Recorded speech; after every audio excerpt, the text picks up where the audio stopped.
Hello, welcome to all. My name is Satya Prakash. So I am going to cover the paper on electromagnetism or electromagnetic theory. Yeah, this paper forms the syllabus of semester 3 as well as semester 5. That means for second years and third years as well. Okay. Yeah, in this chapter, we study about the electricity and magnetism. That's why this paper is electromagnetism. Okay.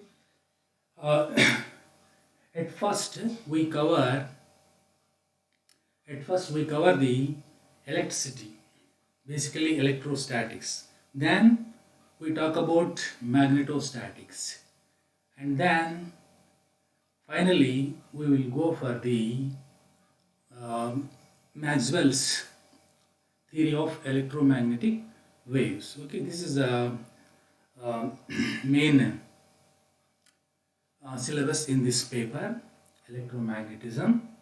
Okay, electrostatics, we will cover electrostatics, magnetostatics, next electromagnetic induction, next Maxwell's theory of electromagnetic waves. Okay, today let us start with the first topic or the first unit of this paper called electrostatics. Okay, what is electrostatics? Every one of us familiar with the word electricity. Then what is this electrostatics? Yeah, electricity means flow of charges through a conductor. Yeah, before going to study that dynamics of electric charge, okay, let us discuss some static electric properties of that electric charge. Suppose that we are taking only one of the charge in the current flow. Okay, electron flow, we take electron flow as a current flow. So I am just taking out a single charge, that means single electron, whatever it may be. Then I am going to discuss about the static properties of that charge. Okay, we are fixing the electron at one place or some other charge at one place, and we are studying the static electric characteristics of that charge. First question is, where do we find the electric charges? See, you will find abundant electric charge in all materials or all objects. But you never observe any object in nature as a charged one. We cannot say that it is positively charged. We cannot say that it is negatively charged. Why? Because charge neutralization is maintained.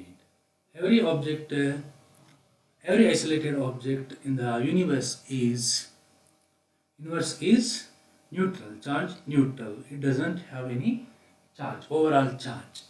But whenever you try to interact with that isolated object, then what happens? Charge transfer between that object and another object takes place. Then each of those objects A and B become charged. So both of them get charged. So one of them becomes positively charged object, another one of them becomes negatively charged object. Okay, we will see uh, numerous examples of this in the nature. So whenever you rub the comb with your hair, then after that what happens? That comb starts to attract some piece of paper and something like that. Okay, yeah. So what do you mean by this? That means every object is filled with the charge. Every object is filled with the charge. Of course, for isolated object, it may not be manifested. Okay. Yeah. Now I am going to just give you the topics which I am going to cover in this class. Okay, we already got some introduction for the electrostatics. So what are the main topics we are going to study in this class? Coulomb's law, superposition principle, and electric field lines and electric flux. Electric flux. Okay.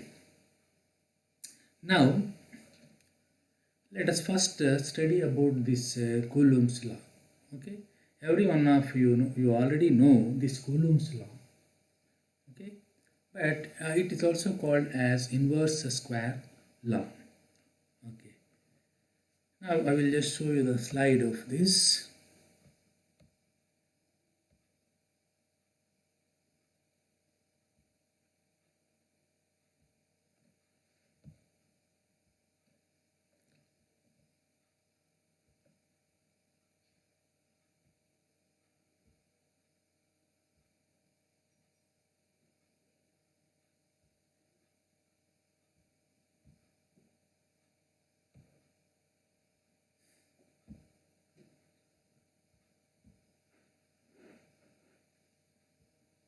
Yeah, now let us study the Coulomb's law. See, we already started discussing about how many types of charges are there in the universe. We know that there are two types of charges in the universe. Why? Because you know that every atom is made up of positively charged particles, negatively charged particles, okay, and the neutral particles. So how many types of charged particles are there? There are two types of charged particles in the nature, or two types of charges in the universe. What are they? Positive charges and negative charges. Okay. Yeah. So here you have two types of charges: positive charge and negative charge. So people experimented with these two types of charges. Okay. Finally, based on that experimental observations, they they wrote one formula giving the magnitude of electrostatic force between any two charges. Okay, this law in electrostatics is called as Coulomb's law. Okay, Coulomb's law. Yeah, see here, suppose that we are taking Q1 charge and Q2 charge. Okay, you may take Q1 as a positive or negative and Q2 as a positive and negative. Okay, see, whenever you put such two charges, in the same vicinity, then what happens? Usually one charge exerts some force on the other charge. So what is the proof for that? Proof for that is generally you observe the motion of those charges. That means one charge may move very near to the other charge, or both the charges may move apart. This depends upon what type of charge you are choosing. Okay, suppose that you are choosing two positive charges. Then what people observe is both of them are moving far away. People observe that they are moving far away whenever they placed in a same place. Whenever they just placed side by side. What is the meaning of that? One charge is repelling the other charge. Okay. Then they considered one charge as positive charge. Say Q1 is positive charge and next Q2 is a negative charge. Then what they observed is both of the charges are coming near to each other. When this happens only each one attracts the other. So what is our conclusion here? Here like charges repel and unlike charges attract each other. Okay, but whatever may be the charges on the two charges, whatever may be the charge on the Q1 and Q2, the magnitude of the force acting between Q1 and Q2 is the same. Say, you see here, F12 magnitude is equal to F21. Okay, what is this notation? F12, 1 is what is the force exerting 1 on 2, and the next F21, what is the force exerting 2 on 1? These two forces are equal in magnitude. According to Coulomb's law,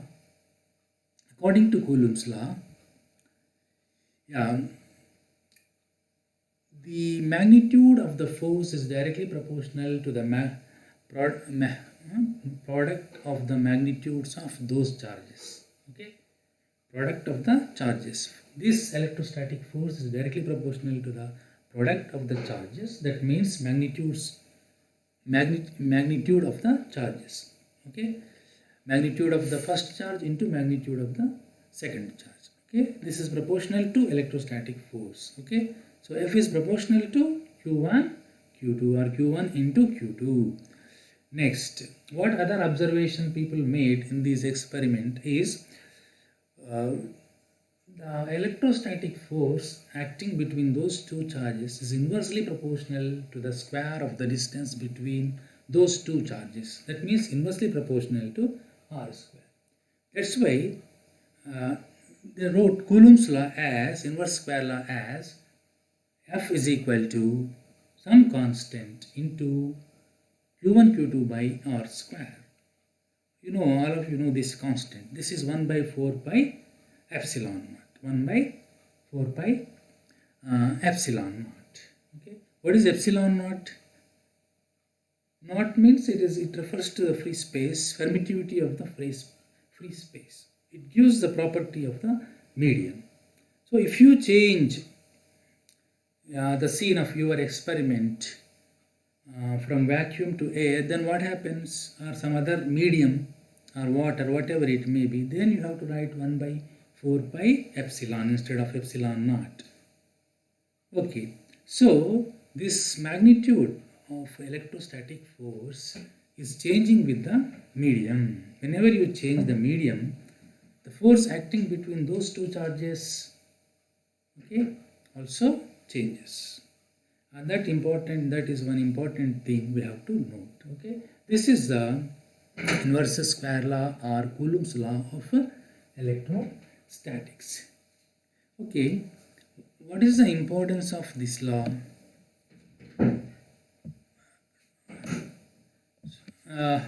You also observe this law in different fields of physics. You are already familiar with those inverse square formulas as well. What are those inverse square formulas? Here I am giving you one inverse square formula, that is F1 is equal to F2 is equal to Gm1 m2 by R square. Where do you find this inverse square law? You find this inverse square law in mechanics, in gravitation. See here, our objects are not the charges, our objects are masses. Okay. Here, what type of force? How many types of masses you found? How many types of masses you find in the universe? Only one type of mass. Mass is mass. Okay. Whereas in electrostatics, you have how many types of charges? You find two types of charges. Okay. This important change you have to note whenever you are moving from electricity to mechanics. How many types of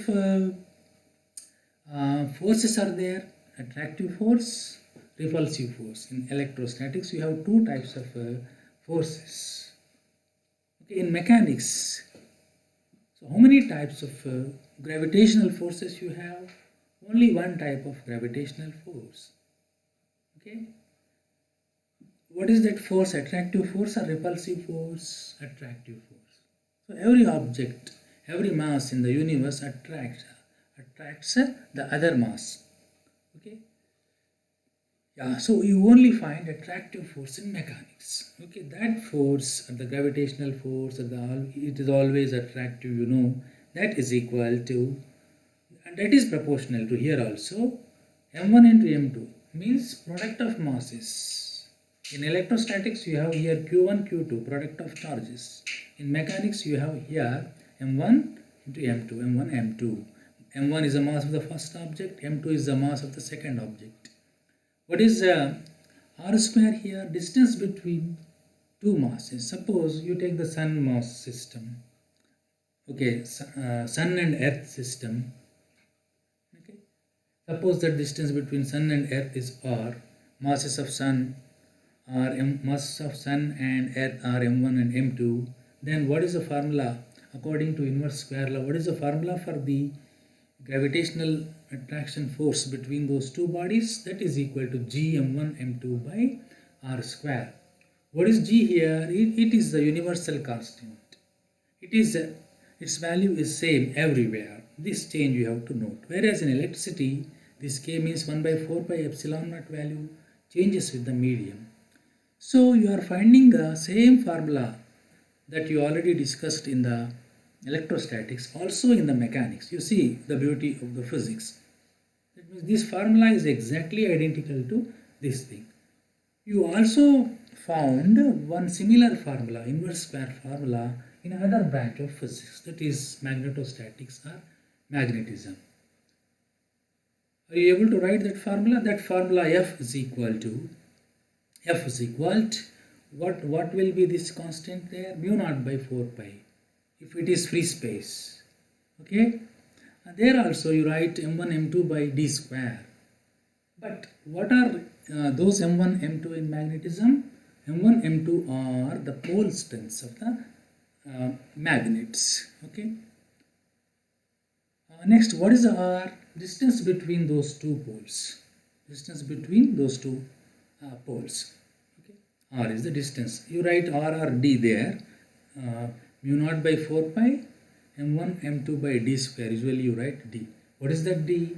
The distance between those two magnetic poles. So this is what the beauty in physics. You are taking three different branches: electrostatics, magnetostatics and mechanics. Here the things you are dealing with are totally different, but the formulas are same. The formulas applicable to these three branches is the same, exactly in the similar form. Okay, these similarities and differences you have to note when you are studying the physics.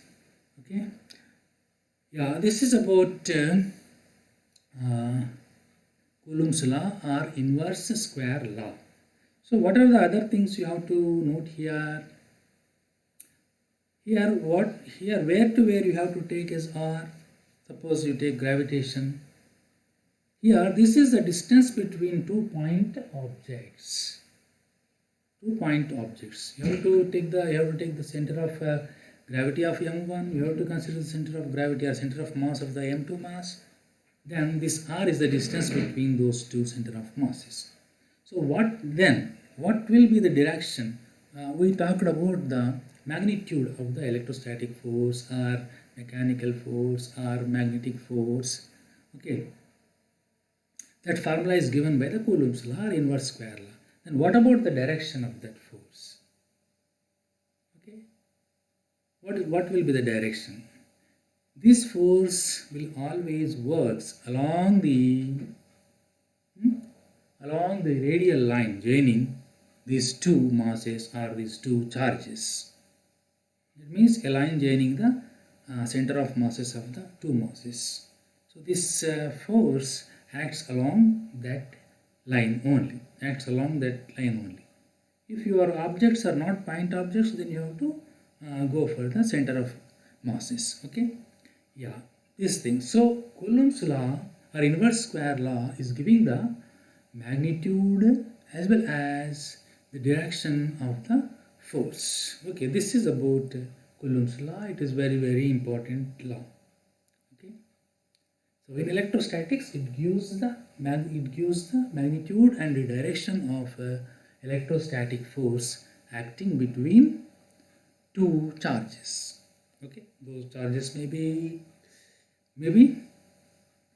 like charges or unlike charges. Okay, right. Here whenever if you are taking both negative charges, then what happens? They become like charges. So they usually repel each other. They usually repel each other. If you take both positive or both negative, then you have repulsive force. Okay. If you take one positive, other negative, then what happens? The force acting between them becomes attractive force. Why? Because they are unlike charges. So we summarize this in a single sentence. What is that sentence? What is that sentence? Like charges repel, unlike charges attract each other. Okay. In one line, we can summarize all these things. Okay. Right. This is about Coulomb's law and its importance. Okay. After the charge Q, we discussed about F. Okay. Right. That means charge means it is showing its existence. Whenever there is a charge, it exerts some force. So next we discussed about this force. To discuss this, the magnitude and direction of this force, we resorted to Coulomb's law or inverse square law. Okay. What is this constant here in the Coulomb's law? 1 by 4 pi epsilon naught. Epsilon naught is the permittivity of the free space. Permittivity of the free space. If you are going for any one medium, then you have to replace epsilon naught with simply epsilon. Epsilon is the permittivity of that particular medium, material. Okay. Right. This is about the inverse square law in electrostatics as well as mechanics and magnetism. Okay.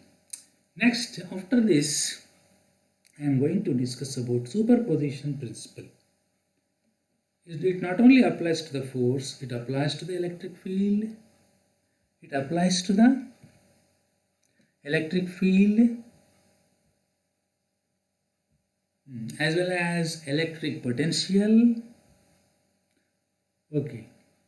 So it not only applies for the force, electrostatic force, it also applies for the electric field as well as electric potential. You are already familiar with the superposition principle in mechanics.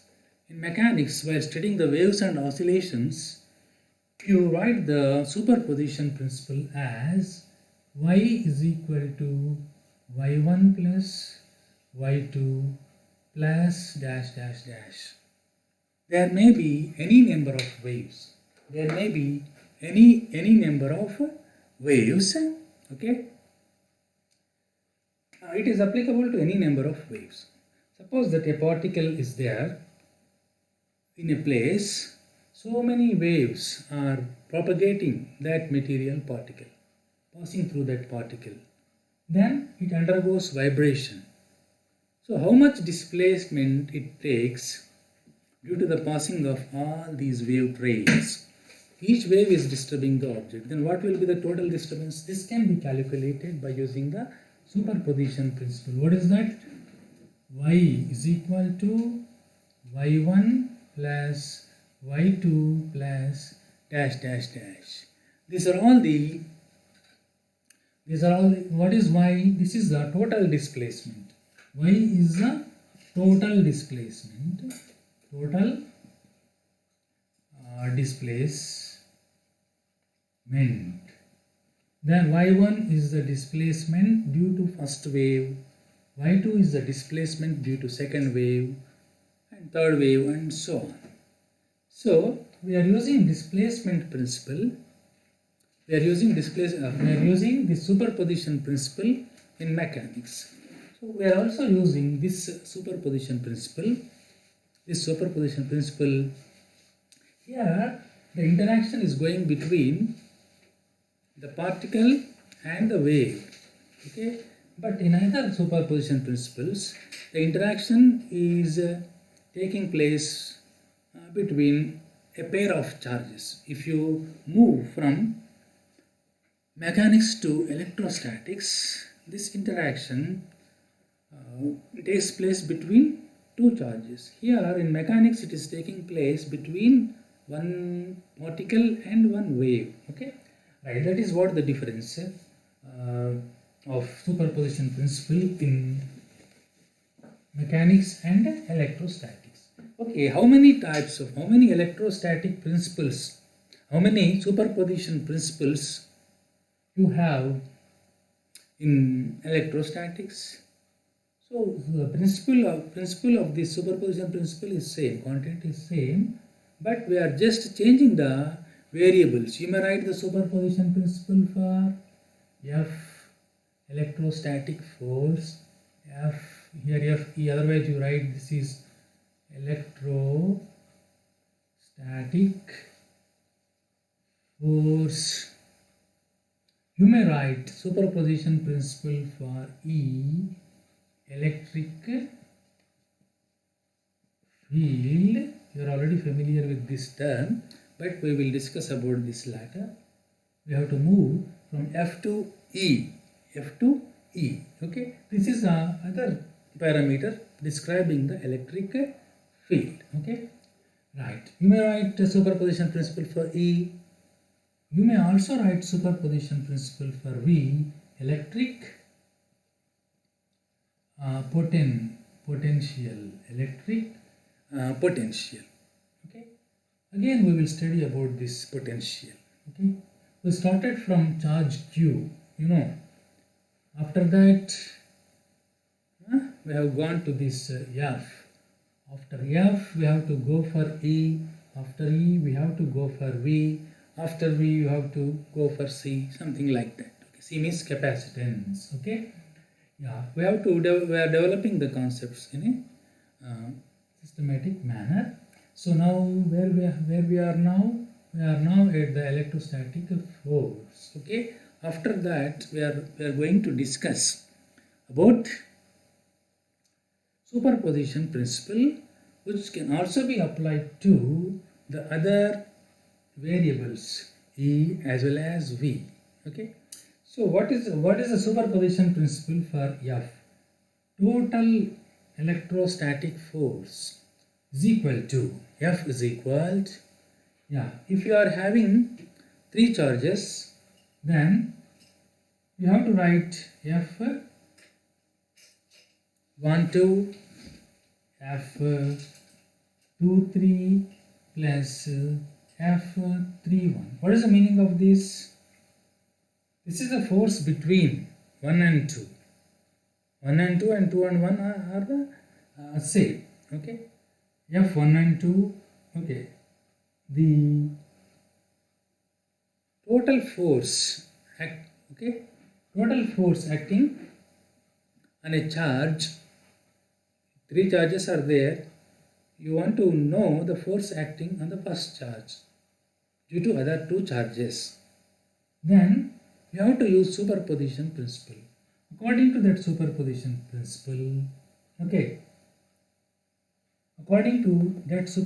principle, total force is equal to F12. Okay, F12. Next, suppose that you are having only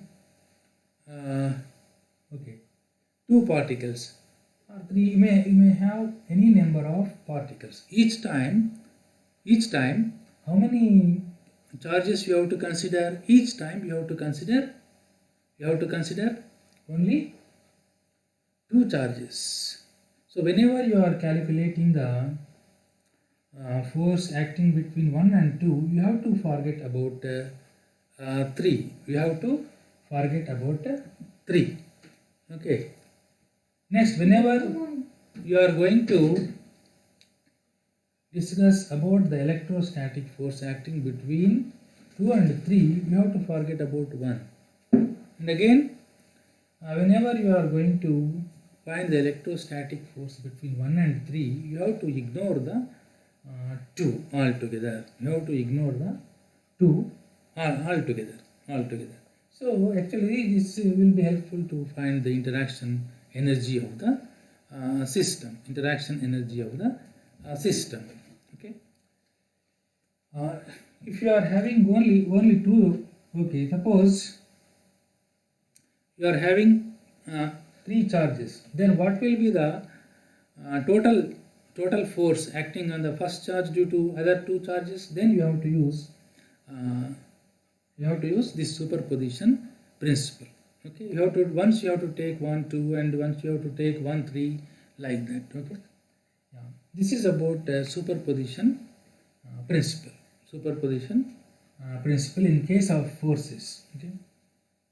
Yeah, here you are having group of charges q1, q2 and q3. Okay. Here now you are writing what is the total electrostatic force in between these three charges. According to superposition principle, this is given by these three electrostatic forces. For three charges, you need not to write fourth term also. Okay, this is the interaction force between the charges. Okay. Similarly, you may write this total electric field. Okay, it is a vector sum. This is a vector, no? This is a vector sum of the individual forces. Total force, electrostatic force is equal to. Next, total electric field is equal to the sum of the individual fields. Okay. Say E is equal to, otherwise you simply write E is equal to E1 plus E2 plus E3. Okay, these are the three charges we are having. Each one is having its own field. So total field is given by E1 plus E2, E1 vector plus E2 vector plus E3 vector. Total electric field due to all these three charges, that means due to all these three fields. Okay, total field is given by the superposition principle. What is the equation in case of electric field? This is the equation. So whenever you want to find the potential, it is a vector. It is a potential is a scalar, no? So you just write the sum, algebraic sum. In case of potentials, it becomes just algebraic sum. If you are having three charges, this is V1 plus V2 plus V3. Okay. See here, what is the need for introducing more and more parameters for describing the only one field, electric field or electricity? Why all these parameters? Why all these variables? Yeah, there is some advantage for introducing these variables. Okay, all of these three parameters are giving the same information of electric field. One field can have one F as well as E and V. All of them are characterizing the only one electric field. Okay, which is surrounding one charge. Then what is the need for introducing all these parameters? Okay, yeah, there are some advantages. This is a vector quantity, this is a vector quantity, this is the scalar quantity, this is a scalar quantity. So if you know the relation between E and V, calculating V according to this algebraic sum will be very simple. So after finding V, total potential, we may find the electric field very easily. That is what the importance of introducing potential in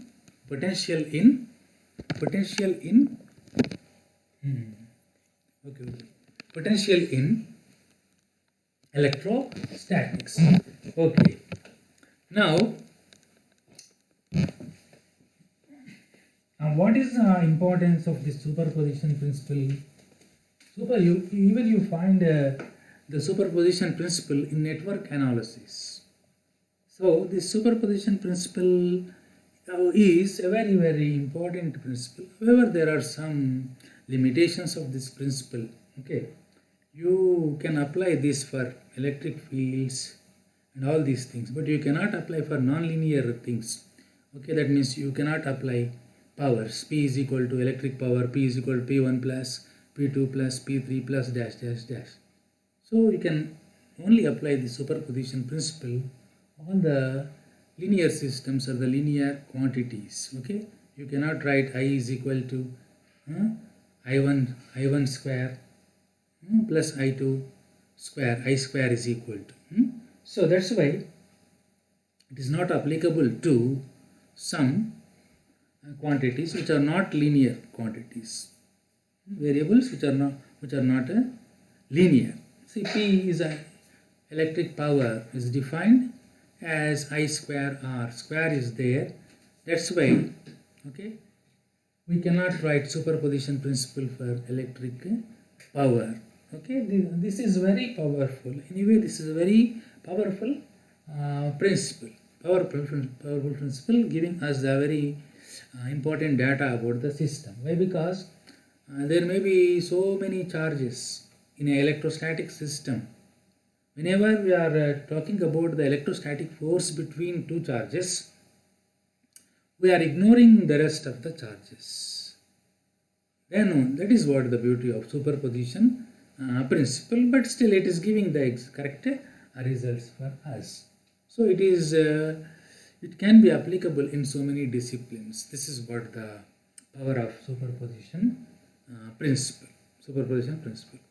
Without knowing the very details of the system, you can infer some properties of the system by using this superposition principle. Okay, this is about superposition principle. Okay, total electric field is the sum of the individual electric fields of the charges in the electrostatic system.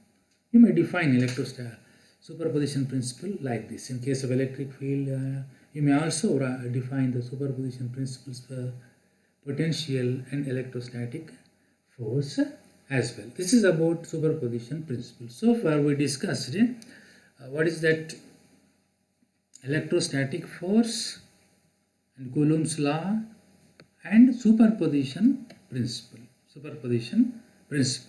Okay. See, these are all the things are fundamentals and very, very important. Just now we have seen that superposition principle is appearing in so many branches of the physics. All the equations are very same. Okay, that is what the beauty of the physics. Next, whenever we go for the superposition principle, extreme simplification of the system may take place. Why? Because every time you are taking, if those are the waves, every time you are taking only one wave. If those are the charges and all these things, you are considering pair of things. Okay, pair of things. Yeah. While considering one component, you are ignoring about the effect of all other components present in the system. Okay. At a time, you are dealing with one charge. Okay, one test charge, one other charge here. Okay, that's why again this principle is applicable in so many branches as well. It is applicable to so many variables in the electrostatics itself. Just now we have seen that it is applicable to F, it is applicable to V. Okay, it is applicable to E as well. Electric field. Okay. Okay. After this, what is our topic? After the superposition principle, we have to discuss about the electric field lines and electric flux. Okay. What is electric field line? Field line or force line? Who introduced? What is the necessity of introducing these lines? Already we are having so many formulas. Coulomb's law is there. What is the use of introducing? This is also auxiliary thing. Okay. What is the advantage of using this concept? It is a concept, purely field line or force line concept. This was introduced by Michael Faraday. For the first time, Faraday introduced the concept of force lines or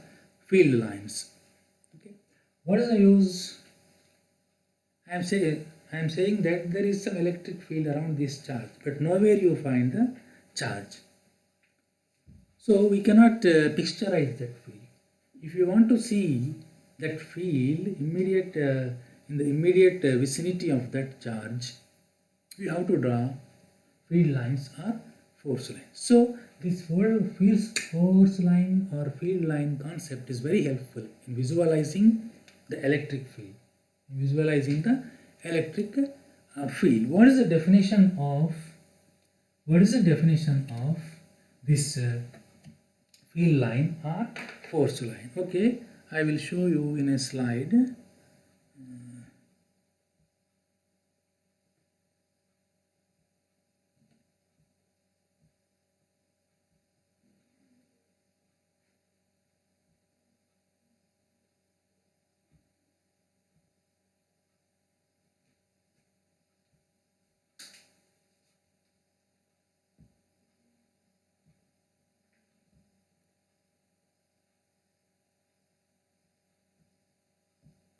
Okay, I will show you in another slide.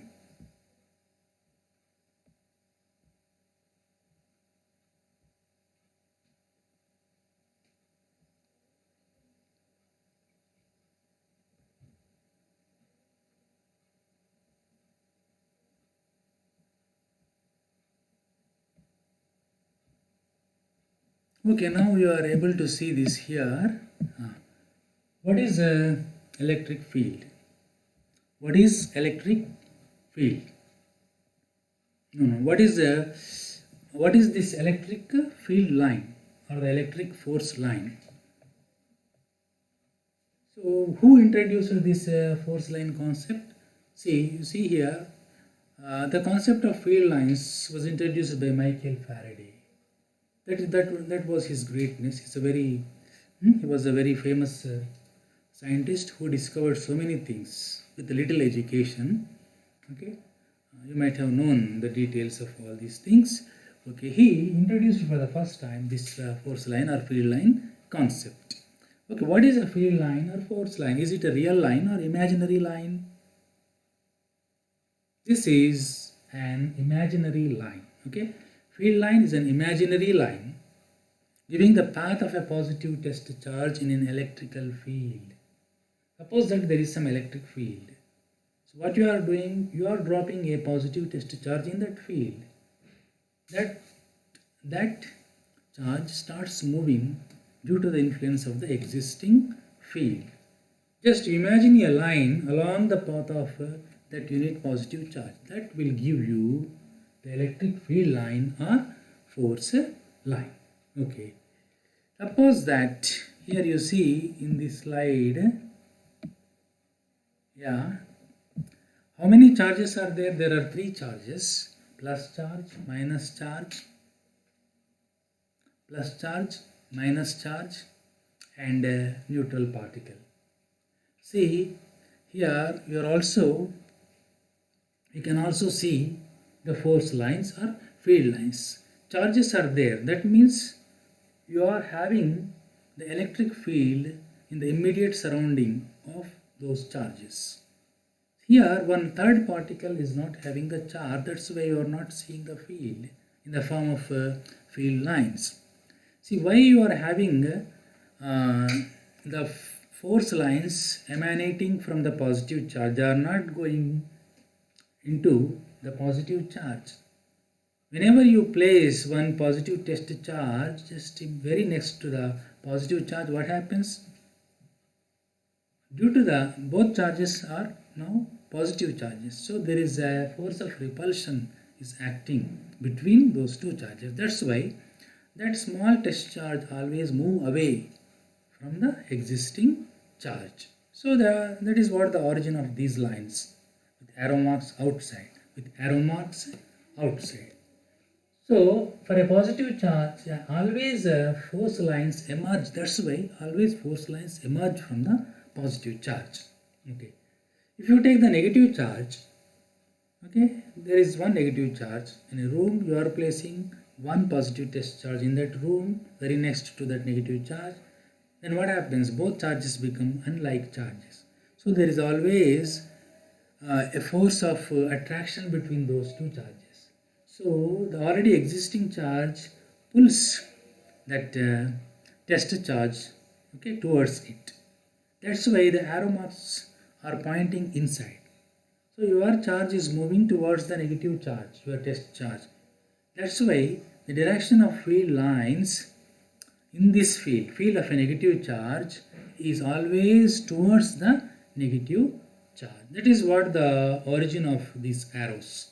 Okay, always you have to draw the, always you have to put the arrow marks like this only. Whenever you put a charge in the immediate vicinity of the neutral charge, what happens? Coulomb's law now does not apply for such systems. Only one of them is charged one, other thing is a neutral one, Q0. Then how much force you find? How much you, if you make one of Q1 and Q2, one of them 0, then you will get F is equal to 0. You do not find any moment of the test charge. That's why you are not drawing any lines there. That's why there are no field lines around the neutral charge. That's why there will not be any electric field in the immediate vicinity of the neutral charge. Okay, this is what the origin of electric force lines or field lines. So now you see the area just immediate to these charges filled with some arrows or some lines. Those lines are representing the electric field. That's why those are called as electric field lines or force lines. So this is a very brilliant idea of Michael Faraday. Okay, why it isn't really why it is a brilliant idea? It gives you the picture of electric field. You can just see the electric field with your bare eye. That is what the importance. What are the other uses of these field lines or force lines? What are the other uses? What are the other uses of this? Okay. What are the other uses of this concept introduced by the Michael Faraday? See, it is helpful to find the intensity of the electric field at any point in the field. Okay, why? Because electric field, magnitude of electric field intensity changes from point to point in the electric field. Okay, as you move from one point to other point. Okay, so when the charges are near to this plus and minus charges, so when your test charge is very near to these charges, then that feels more electrostatic force. That means the strength of the electric field is more there compared to the farthest points. So if you want to find the electric field intensity at one particular point in the field, then you may use the concept of electric force lines. In what way? Suppose that in one particular area there are more number of field lines. That means the density is more. What is the indication of that? The field intensity is more at that particular point. Okay. In this way, you may find the magnitude of the electric field at any point. Okay. You may also find the direction of electric field at one particular point in the field. Okay. These field lines may not always be linear. Okay. These field lines may not always be linear.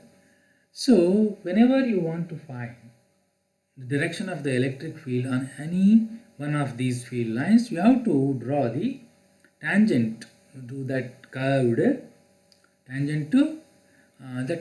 field line. Okay. In case of these isolated charges, already arrow marks are tangents. These are giving the direction of electric field at that particular point from which the field line is passing through.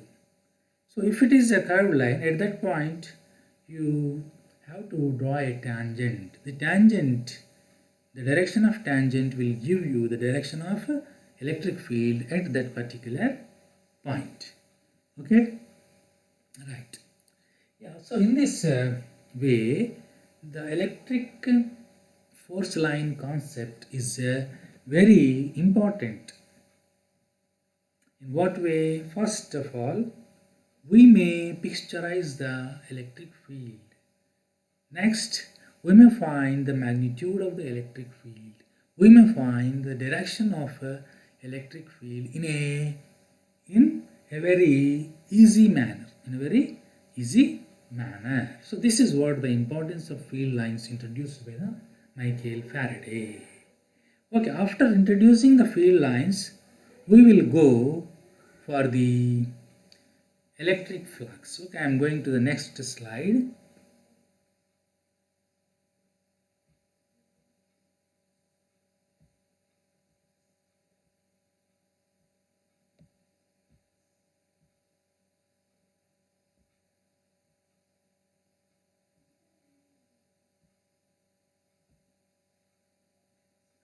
Yeah,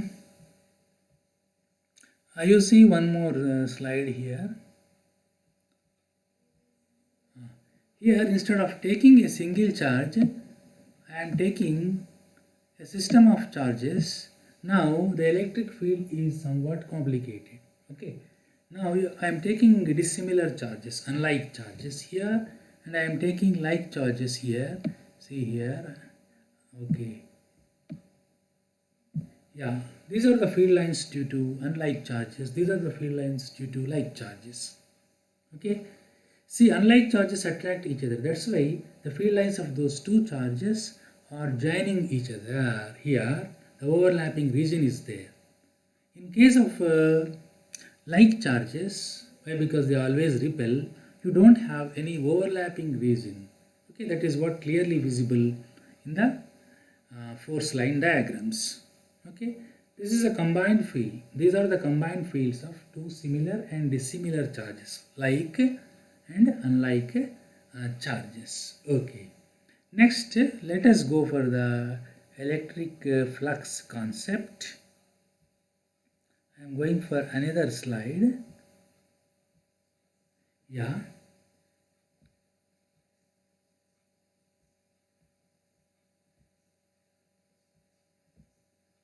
Yeah, the next slide is it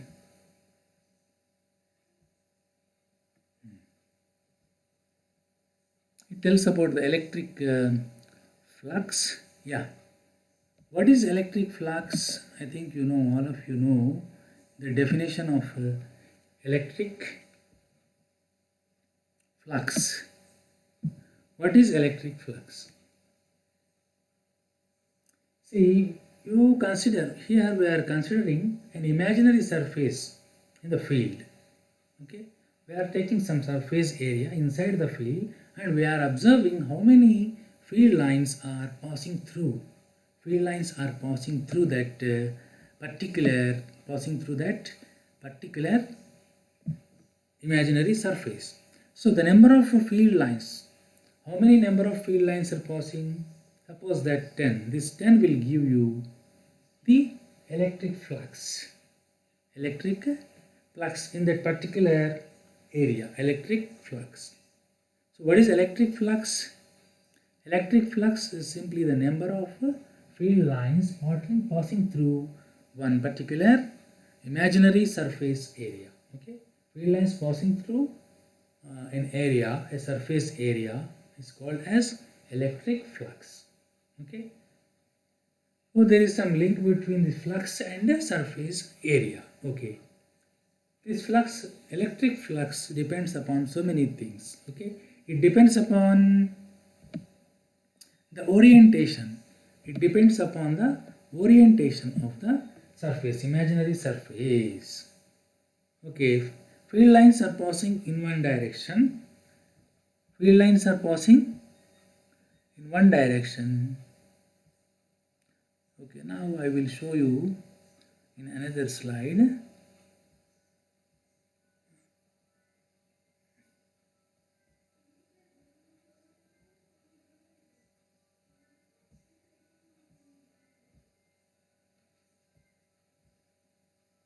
Yeah, here, what are the factors influencing this flux? See, this circle is the surface area. Those lines are the field lines or the force lines. Okay, okay, you are not seeing now. Okay, now it is visible to you. You see here,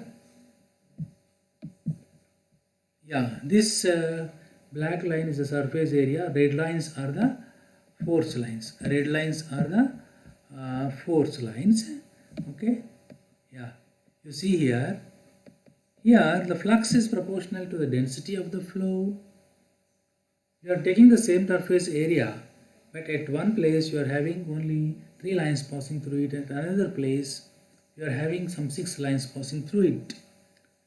Okay, so this number is changing from place to place. Here, the area is same.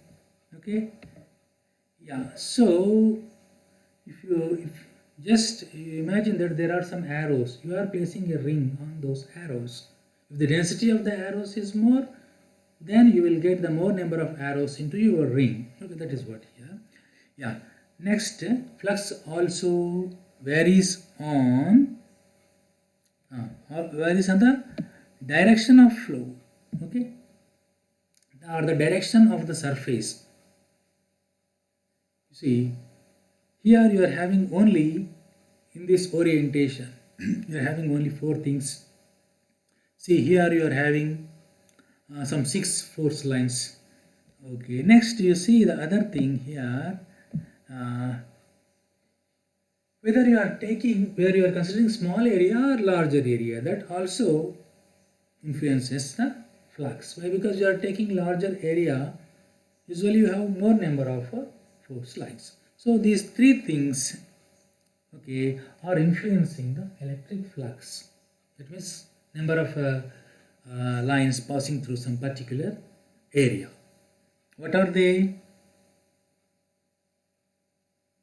You see here, one is, what is this density? I already told you that the density of field lines is nothing but the measurement of E, electric field. So it depends upon E in the first diagram. In the second diagram, it depends on the orientation, theta or cos theta. So from third diagram, you see that it depends on area ds. So your flux is proportional to. So I am going for another slide.